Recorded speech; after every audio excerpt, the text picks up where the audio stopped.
Hi, this is your coach back. We're going to deal with the pro forma. Now, it's a lot of numbers here, and you might think it's a little bit boring, but it's the most important piece of acquiring property is the pro forma, to do a proper pro forma.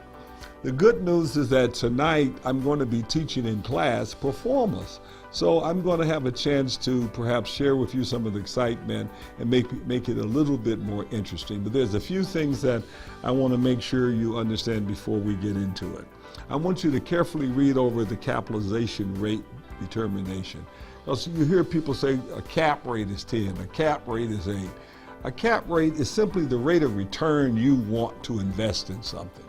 If something is in downtown Birmingham and it makes $10,000 a year, you may take a 5% cap rate.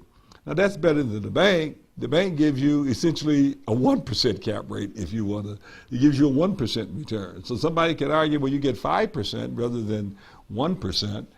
So if something made $10,000 and you got a 5% return or a 5% cap rate, you would pay $200,000 for it, because $200,000 at 5% return would yield 10%. Now, if you wanted a 10% return, of course, because you felt it was a little bit more risky or not as sexy, you would pay $100,000 for it, because $100,000 at 10% is $10,000. Let's take that same $10,000 and say if it was a 20% return. If it was a 20% return, obviously you would pay $50,000 for it because you thought it was very risky and you want to get a return as fast as you possibly can. So the cap rate determination is very, very important, especially when you're laying out the information for an appraiser. The good news is the cap rate has two pieces to it. One of the pieces is the equity. In other words, the amount of money you put down. What percent do you normally have to put down? 10%, 20%, 25%? And what return do you want on the equity itself, on the equity? The other part of it is the debt rate. How much you're going to borrow, and what is the debt rate percentage that you have to pay on the borrowed money. Now, I didn't say just the interest rate. I said the debt rate. There's a difference between the interest rate and the debt rate. The debt rate would take into consideration the principal portion of the payment too. For example, if you had a 4.5% interest rate over 30 years, I believe that come out to 6.08% debt rate. I'm taking it off the top of my head now. Maybe I should check that. But it would be 6.08% debt rate, although the interest rate is 4.5%. Once you add on the principal and interest, once you add the principal to the interest, it increases the rate. It is, in other words, the principal and interest combined, expressed as a percent. Say debt constant. Debt constant and debt rate is the same thing. So it's simply a blend. You see, on my equity rate, 25%, for example, on my equity rate, I want 12%. So you would say 12 times 25, that's 3.0. So on 25% of it, you got 3.0. Then, for example, if you had a debt rate of 7% over 30 years, in the case in the book, and that is 75% of the equation, then that would equal, let's say if your debt rate is 10%, your debt rate is 10. That's principal and interest combined is 10%. Times 75, that would be 7.5. So you blend them two together, 3.0, 7.5. 10.5% would be your cap rate. So you would add your equity rate and your debt rate together and you end up with your cap rate. I would like for you to do some exercises on that, and go to your amortization schedule in Student Corner, download it, and just fill in a whole bunch of examples. Always use one with nothing but zeros behind it to properly determine what the cap rate is, because the payment is the same as the cap rate. times 12. The cap rate is annualized, not monthly. In other words, the amount you want to finance is either $1, $10, $100, or $1,000, or $1 million, just it doesn't matter. Then you type in the interest rate and the number of years. And whatever the mortgage payment is times 12, that's your cap rate. That amount is already determined on the left side of the sheet. It would pop up. So your annual payment on $1 million or $100,000 is equal to your cap rate. I'd like for you to have a little fun and practice that for a while. That's the main thing. The other part is going to get pretty easy because we're going to determine the number of units. That's easy to fill in. The vacancy and collection factor, that's not a very hard thing to do. That's pretty much based upon what the vacancy factor is for the area. But don't be fooled now. It's not just vacancy, it's collection. Collection for properties consisting of a lot of seniors is going to be a lot different than a apartment building with a lot of young people, because the young people with high rents are going to have a much higher collection problem, whereas seniors, you may have 98% collection, even 99%. I once had a property where I collected 100% of the rents every single month from the seniors. Boy, I miss those days. And insurance costs, you got to take and do a little research on the insurance because it's an ever-changing model, and it's based on the area, the history of the property. So get you a couple of insurance quotes when you get ready to fill out the insurance.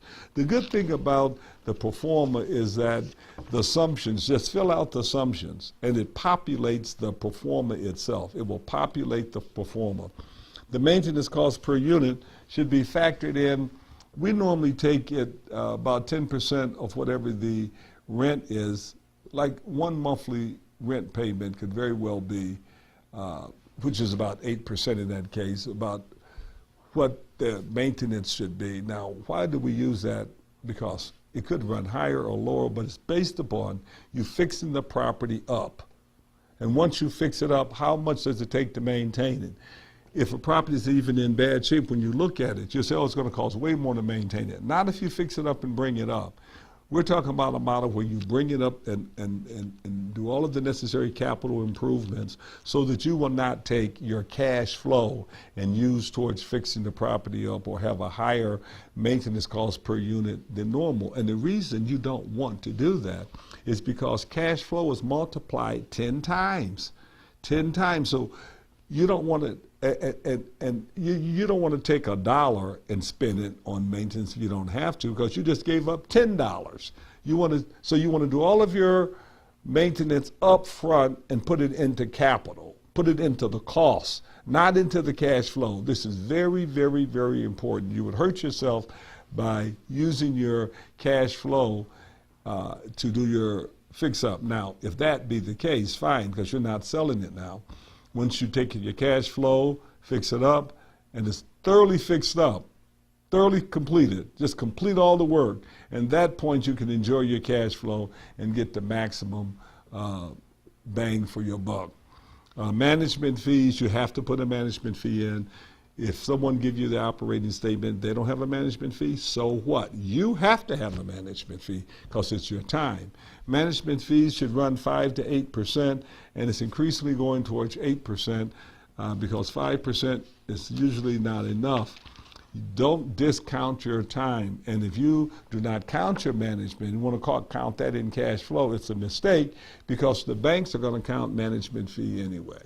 And so you must count. In other words, if the bank is going to loan you money, they're going to ask the question, what happens if you default? They're going to have to take the property back, and the bank is not going to manage it. They're going to hire a management company. So you have to have that figured in.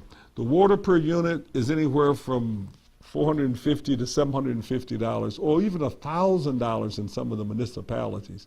Look at the water bill. There's municipalities around Detroit with a $1,000 water bill per unit. Can you imagine that? That would be shocking, you understand, because it's not just the water consumption, it's also the sewer charges. So that is where it plays very important. The gas per unit. Gas per unit is could run about $1 per square feet per year in Detroit, basically in the Detroit area. So if you have a 650 square foot apartment, that's about what the gas is going to run, about $650 per unit. Can it run more? Yes. With bad windows, can it run less? Yes. With very, very good windows and very tightly ran, it may run 10% on either side of that. The electric per unit usually run about $150 per unit per year, and it's the most stable at this point utility that we've had, whereas the water went from $150 to $500 in the last 15 years. The gas have went from 80 cents a foot to $1 a foot. The electric has barely budged. So where once electrical stuff was at a disadvantage, it is now beginning to catch up. So pay attention to that. And the other thing about electric is that you don't have the maintenance. You certainly don't have the maintenance on electrical baseboard heat. You don't have a boiler down there. You don't have mechanicals that you got to take and worry about, steam, traps, and all of that kind of stuff that can easily go wrong with boilers. Electrical is cleaner, it's easier, and it's much, much, much lower maintenance. So there's some things to be said about that. Now you got cap replacements per unit, capital replacements. What is cap? Roofs, windows, carpeting, appliances. These are capital items. Some people want to throw in garbage disposals. Okay, it's a small cap item. That's the smallest one. But a lot of people take their operating expenses and they take their cap and put it into operating expenses so they can write it off. Well, that's okay if you're hanging on to it and you don't want to finance and you don't want to do anything. But look, when you get ready to finance this, or when you get ready to sell it, you definitely do not want to take your capital items and run it through your maintenance, because capital items is not deducted. Remember that now. The capitalized items, they are one-time items and they're not deducted as expense. They essentially is amortized over the life of a loan. But let's say if you have an average of so much per year, then theoretically it gets deducted anyway because you're spending an average amount. So that actually does come out of cash flow. But do not try to run as much as you can through capital. I mean through expenses if you're trying to sell the property. Put as much as you can into capital, and because you can better define capital to the banks. So your operating expense growth, 3% is fine, because you want to evaluate the property upon acquisition, or in 1 year, or you could say upon acquisition, this is how I'm buying it, and upon stabilization. You could define that year 1, year 2, or year 1 and stabilization, which may be 5 years, or what market, or at market. Remember, the Proforma itself, you can change the words around. You can be flexible on it, so you can change it. Nothing is edged in stone, so to speak. Now, the first mortgage constant, we're back to the debt rate. That's the debt rate, your first mortgage constant. And there's an amortization schedule you could go through and run what your mortgage constant is. So you can simply just go straight to the website and type in from one of the lenders, tell them you got a $100,000 loan, see what their rates are going for. The rates is 4%. They'll tell you. They said 30 years is 4%, 15 years is 3.65%, 10 years is 3%. They'll tell you, how many years do you want to amortize? In other words, how many years do you want to pay off the mortgage? That's what amortization is. It's scheduled mortgage payments. So you can get that really quickly. And the second mortgage constant is only applicable if you're going to do a second mortgage. The percent finance, you can plug that in. If it's 75%, 80%, 90%, 96.5%, like for FHA. And now that completes the assumption itself on the Proforma. You have to now type in the rent roll. Type that number in. The rents are this, and then you're going to type in the projected rents. You know where you got that number from your underwriting. You got that from your underwriting. I'm going to just kind of flip through this really quickly. So that will automatically pop out the income. Your gross rental is automatically calculated from your rent roll. Other income is calculated at 3.5% to 4%, and it includes laundry income, late fees, application fees, miscellaneous. That gives you your total gross income. Then once you take out your vacancy and collection, then you have what you call the effective gross income. That's a very important term to understand. You can't tell somebody the income is so much. They say, when you say income, what do you mean? The gross income, the net income, the effective gross? What are you talking about? You talking about just your rents added all the way up? Did you take out vacancy? Banks want to know what is your effective gross income. Say that. Effective gross income. Remember, when you say something, you can remember it better. So say it one more time. There you go. You got it. Effective gross income. Your operating expenses. These are the expenses that you're going to live with. And don't skip any of them. I do not care if the seller gave you his tax return and they're not there. Who in the hell cares? Let me tell you something. You know what the seller will leave out? The seller may buy the supplies and stuff, and they will leave out his salary.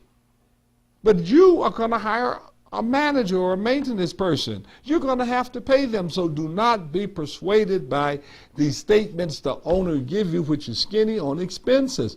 They may be trying to sell it, so they increase that cash flow and tell you, well, I don't have this, I don't have that. You're going to have it. That's the point. Property taxes, the real and personal taxes, get them both, because there is personal taxes too, and pull the tax bill to make sure that the uncapped value is considered. And if you're going to moderate it or try to keep it down, go down there and visit the assessor, as we earlier told you. But you want to know the real number. You don't want to buy something and the value uncaps and you start crying because your taxes doubled, and once that happened, it wasn't worth it. Property insurance, maintenance, and repairs, those things there is pretty much going to be filled in automatically from your assumptions. Boom, boom, boom. Payroll and taxes, you have to fill in yourself. And normally, payroll should run 8 to 10% of whatever the income is. That's the industry rule, 8 to 10% of whatever the gross is. Property management fees, that fills in based on what you put in, 5 to 10%, 5 to 8%. Water, gas, electric, normal capital, that's all plugged in from your assumptions. Legal, audit, administrative, and marketing, you've got to plug in. Do you need a good marketing budget?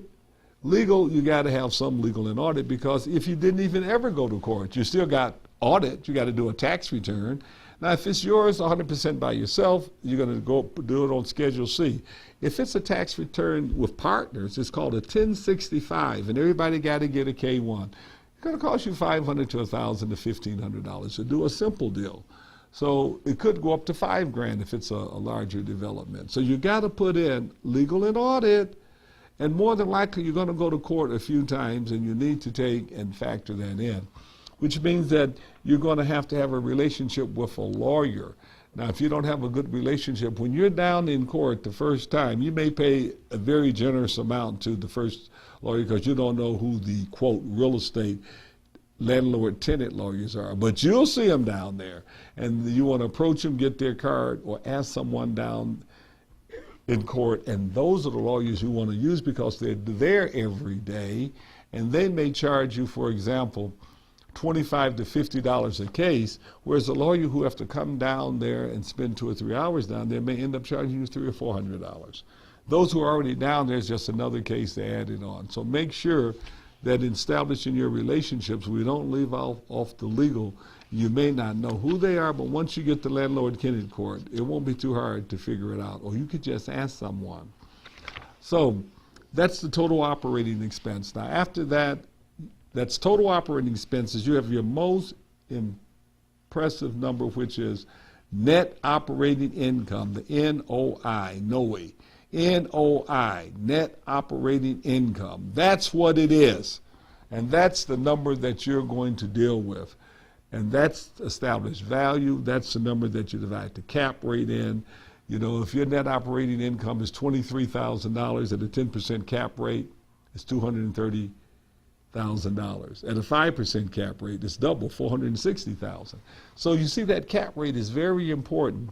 So you want to be able to prove your cap rate as much as you possibly can. If you're in an area that has high demand and a low risk, your cap rate should run you 6, 7, or 8%. If you're in a very high-end area, like if it's riverfront towers, it might run 5% because it's high-end and the growth is going to continue going up. The good news is in Detroit, our cap rates are very healthy, like 8 to 10%. Which leaves a lot of value because they're being pushed down as more investors come in and normalize Detroit. In other words, you're going to have national averages because Detroit is one of the hottest places on earth right now. Let's face it. Detroit is hot. Proof 48201 zip code had a 48.93% poverty rate just 4 years ago. Today, it is the hottest zip code in the entire United States from an appreciation point of view. That's going to push down cap rates. They'll be 5% just like they are in California, I would say New York, but New York have cap rates of 3 and 4% even, especially when interest rates are low. If interest rates are 4%, people will say, well, look, the cap rate is 4. Now, so you have a net operating income, and I'm going to put a plug in it right there because we're going to get into how to structure the properties to leverage them 100% and pull cash out once you've determined your net operating income. But I want you to go back and play with your Proforma to get the bugs ironed out on it. Remember one thing, your operating expenses should run about $4,000 a unit if you pay gas. If you do not pay gas, it could run slightly less. So they should run anywhere from $3,500 to $4,500 a unit. If the water